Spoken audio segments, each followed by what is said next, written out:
Continue to read our Bible every day. We're going to be focusing on Genesis 22 through 24. And the Bible is crazy, it's strange, it's bizarre, and it's good. And today, God gets to be the one who's bizarre. It begins in chapter 22 with him saying, and God tested Abraham. And so God is going to come to Abraham with this test. Now, so far, Abraham has screwed up over and over again. He has failed to trust in the Lord. He failed to trust in the Lord with Sarah and said that she was his sister twice and allowed his wife to be put into the hands of rulers, a part of their harem.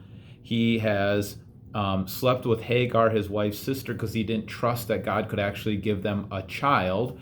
And so over and over again, and then he sends off Hagar and Ishmael into the wilderness instead of trusting that God can provide for them and preserve them as in their own house. So over and over again, Abraham has not trusted in God above all things. So now God is going to test him by making this outrageous demand. He says, take your son, your only son, and go sacrifice him at Mount Moriah.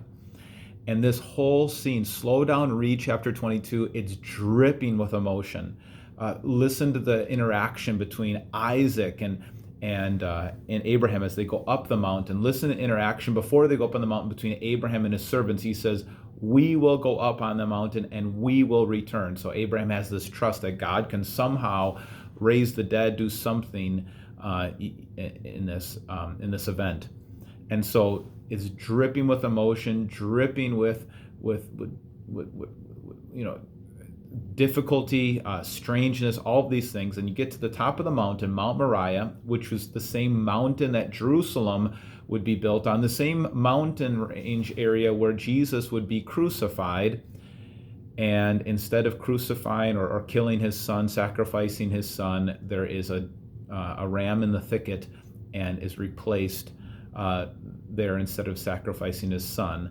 And he says, because now I know that you love me more than all things, you fear God above all things, and you didn't withhold your son, your only son. Now, again, I'm going to confirm my covenant with you. So very powerful story, strange story, because it's the Bible, and the Bible's strange, but culminating story of how God has been working in Abraham's life to give him this renewed faith.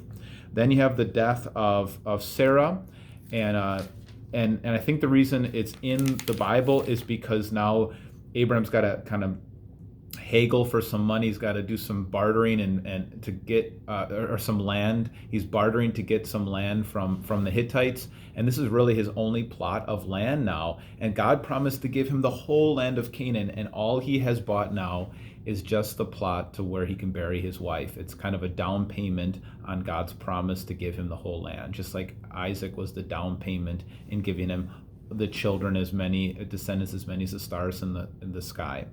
Chapter 24 is just a beautiful story of trust now. This is probably a highlight in the Bible. There's a lot I could talk about here. This story is almost kind of like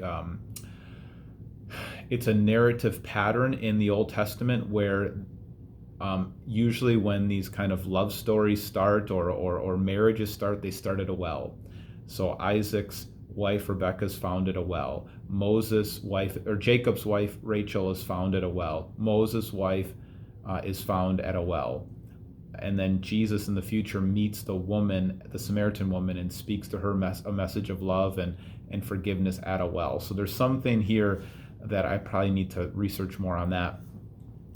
But this is so different than all the other stories of love coming before this. You know, that Abraham's servant trusts that God is going to provide a wife for Isaac. They go to the land where at least there's some knowledge of the Lord, not among the Canaanite people. And they trust that God can provide. The servant is praying for a sign. And so it's a totally different story than the ones previous.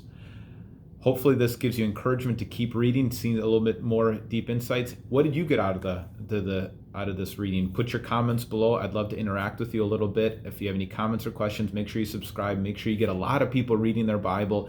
Go to votl.life/Bible and read the Bible with us on the YouVersion Bible app, and just keep reading and don't give up.